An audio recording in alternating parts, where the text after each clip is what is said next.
Mr. Alden Richards, bakit nga magigil na gigil at galit na galit sa kanyang social media post?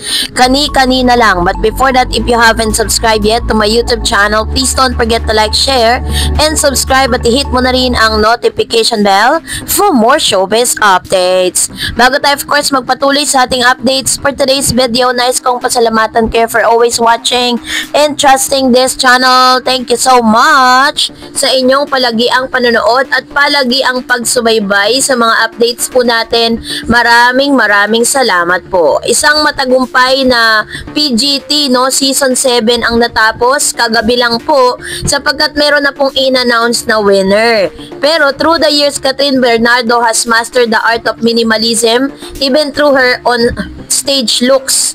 Kasi bukod po kasi sa mga contestant na sumali po dito sa Pilipinas Got Talent, inaabangan din gabi-gabi ang ilan sa mga sexy na mga damit at talagang klibabang, sabi nga nitong si Miss Catherine Bernardo, kung saan talagang nagte-trending po yung mga sinusuot niya dahil pinag-uusapan ng paglaki ng kanyang dibdib.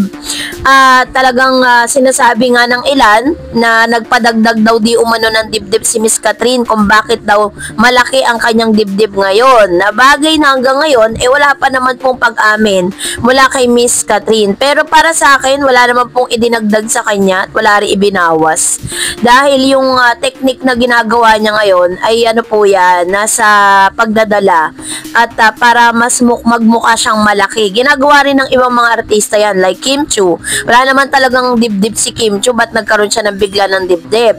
Kasi nga, meron po silang mga technique, tayo mga babae, may mga techniques para po mas magmukhang malaki yung ating hinaharap, na isa sa mga masasabi natin na mga assets, pero naturally, hindi naman ganyang kalaki talaga ang dibdib ni Miss Catherine. Kaya wag na natin siya pag-isipan ng kung ano-ano. But anyways, she looks so stunning sa lahat ng mga sinusuot niyang damit. Pero ito na, pag-usapan natin to. Dahil si Alden Richards po ay tila baga talaga namang nagalit, at kino-call out ang isang airline for damage to his bike. Kasi recently, napapadalas or parang naging hobby na ni Mr. Alden Richards ang pagbili ng iba't ibang mga bikes.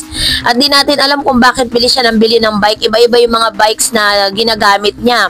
At nitong June 23, 2025, nag-post sa social media si Alden Richards tungkol sa pagkasira ng kanyang paboritong bike frame matapos itong ipadala sa isang Cathay Pacific flight mula Hong Kong pabalik ng Pilipinas.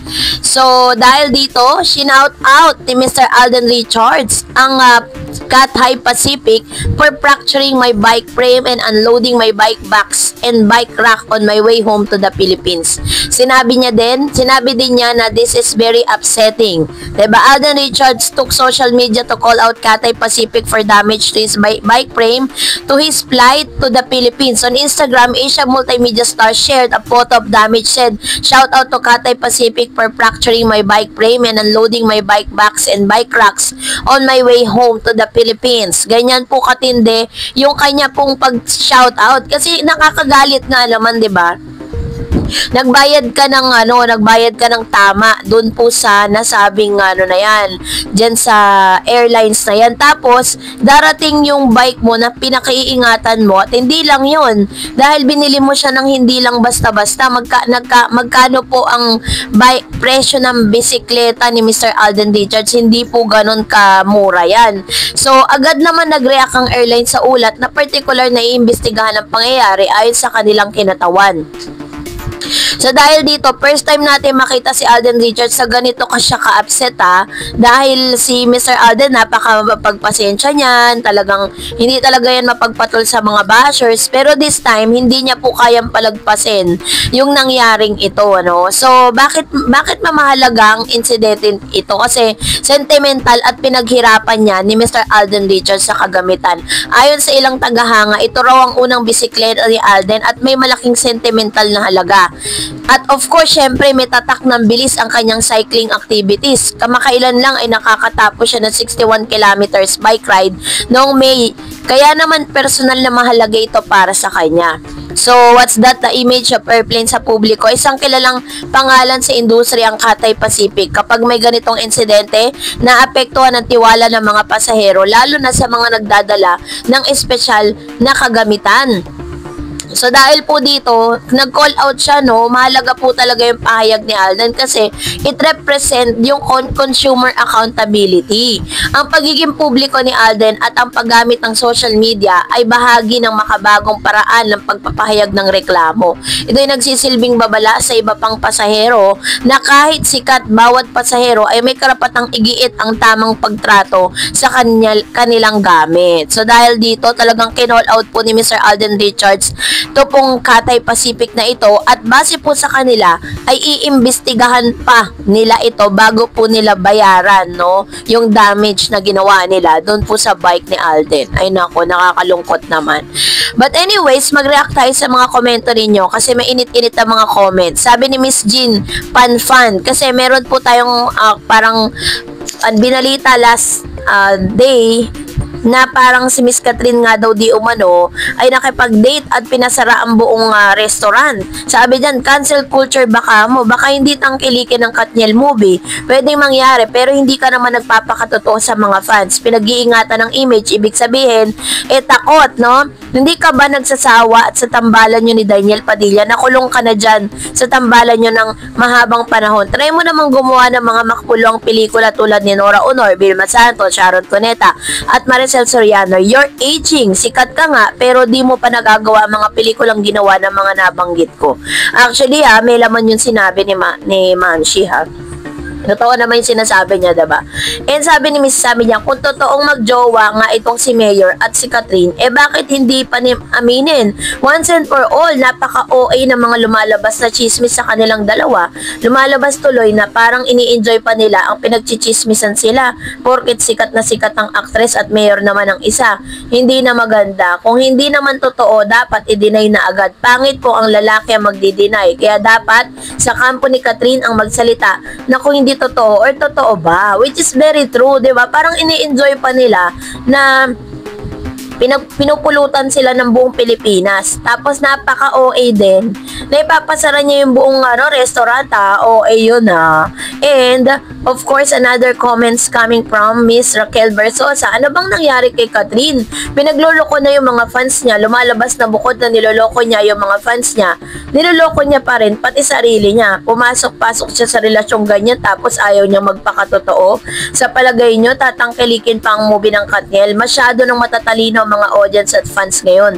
Galing na tayo sa love team ng Katniel. 11 years nga tayong napaikot ni Catherine at Daniel o naloko. Ayan. So actually po, may mga Katniel fans pa rin naman talaga na talagang nag-aantay po sa movie ni Catherine at Alden Reed, ni Miss Catherine at ni Mr. Daniel Padilla. And yun po yung naiisip kong dahilan na kung bakit kailangan nilang itago or may tinatawag na NDD or non-disclosure na parang non-disclosure na usapan para talagang hindi lumabas yung mga ganito. Sabi niya, magpakatotoo pa ba tayo ulit sa Katniel? Grabe naman, magpapaloko pa ba tayo sa Katniel? Grabe naman yung management ng Star Magic at ABS-CBN. 11 years na kami napagkakitaan ng Katniel o na-scam. Gusto nyo pagkakitaan kami ulit at scam? Daniel at Catherine, nasa anong konsensya nyo? Isama nyo pa ba ang management nyong swapang sa pera? Wala akong pake kahit mabash ako dito. Nagagalit kami dahil nabudol na scam kami ng Katniel. Never again. O, di ba? Ang grabe yung galit ni Ma'am Raquel Versosa, ha? Actually, naiintindihan ko si Ma'am Raquel sa kanyang pinanggagalingan. At naiintindihan ko yung sentimento niya with regards to this, Kasi, pero para sa akin, if you don't want that movie, it's your prerogative or it's your choice kung susuportahan mo siya kasi may mga supporters pa rin naman talaga ang Katniel. And sabi ni Miss Gloriosa, sabi niya, itong si OG Diaz, ang pasimuno, wag kami, OG. Kung yung ang gusto ng Katden na hilingin ang mga fans at tapos kumita ang movie nila. Wow, sobra naman. Alam nila kung gaano sila kamahal ng mga fans. Ito pa, balik nyo sa mga fans. Nasaan ang konsensya nyo? Wala kayong awa. Nalungkot ang mga senior. Masama ang loob namin. Masakit ang mga ginagawa nyo, Alden at Kat. Magpakatotoo kayo. Huwag nyong pahirapan ng mga fans nyo na walang ginawa. O, diba? Sabi ni Ma'am Juliet, ba't kaya kailangan ilihim? Pareho naman silang single. Ang weird naman, di ko bet yung mayor na yan, ha? Tama, mukhang mayabang. Baka nga pera ng bayan yan for sure. Hindi okay ang mayor na yan. O, diba? Actually po, marami nagsasabi na parang ito pang si Catherine, hindi ba nag-isip or parang kung totoo man ang chika. Kasi red flag nga si mayor Dami ng girlfriend yan. Sabi ni Miss Marites, sa akin po, sabi niya, kay OG, imposible pero kay Alden, posible kasi may restaurant si Alden. Kaya niyang gawin yun at mapagod. Sabihin nila ang crew si OG, panis yan. Binabayaran yan para gulo at hindi halatang cut din. Basta ako panatag. And sabi ni Miss Rosemary, may kinalaman kaya ang ABS with OG Diaz pinagpipilitang issue. Kasi yung issue kay DJ at Kyle, OG Diaz did not elaborate cause napakiusapan ng ABS, but now di nila mapakiusapan si OG Diaz. Is this a strategy para mawala ang cut din? Hirap na kasi nila ibenta ang ibang love teams nila. Yan. Actually, pwede rin, diba? Sinasabi ni Ma'am Chi Rosemary na ganun nga, pwedeng strategy din siya para po i-dissolve ang cut din. Pero sa akin parang hindi po siya tamang move na gawin na ganun kasi the more po ginagawa nila, mas lalo lang po talagang malalaos niyan si Catherine. Sabi ni Miss Glorioso, Miss Darren, ito ha, si Alden may bar restaurant, mayroon sa Cavite, sa Tagaytay at kung saan pa. At yung kung kadate ni Kat si Alden, yung walang mayor pick, baka OG ang hilig nung ilihis ang totoong pangyayari. Yan ba ang gusto ng Kat din? Wow!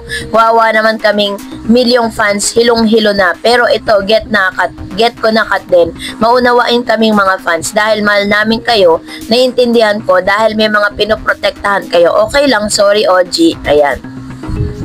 So, katulad po ng sinasabi ng ilang mga fans, diba? Parang mas okay talaga kung kay Miss Catherine Bernardo mismo manggagaling ang mga balita na yan. Kasi mahirap din naman mag-jump tayo sa conclusion, diba, nang wala pa naman talagang pinatutunayan. At the same time, rights naman nila yan kung gusto nilang itago.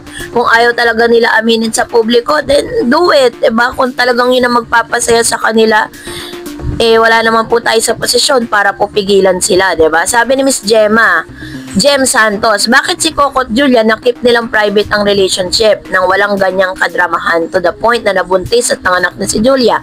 At kung lugi silang magkasama, lagi silang magkasama, kahit isa walang nakakalusot na makuha sila. Unless naging mga parang vampira na sila, sa gabing tahimik sila, nagkikita at lumalabas. Ay nako, wag na ninyong pahirapan ang sarili nyo. Either way, maapektuhan ang karir mo, Catherine. True. Kahit ano pa mangyari, malaking epekto po yan sa magiging karera ni Miss Catherine. But anyways, Miss Catherine is a good actress. So, I know that she will do it. Another history pa sa kanyang panibagong movie. Sabi ni Pet, now, kahit sino pang maging boyfriend ni Catherine, okay lang kasi may edad naman na si Kat. It doesn't matter anymore. Ayan. And then sabi pa ni Miss Glorioso, yung issue kasi kay Celine ni Alden, wala yung panggulo lang yun, pero walang katotohanan lahat yun. Ayan. So, salamat po sa inyong mga comments at talagang natuwa ako sa mga komento ninyo. That's it for today. For more videos and updates, please don't forget to like and subscribe, and please don't forget to follow my Facebook page, Dar Eds TV. God bless everyone.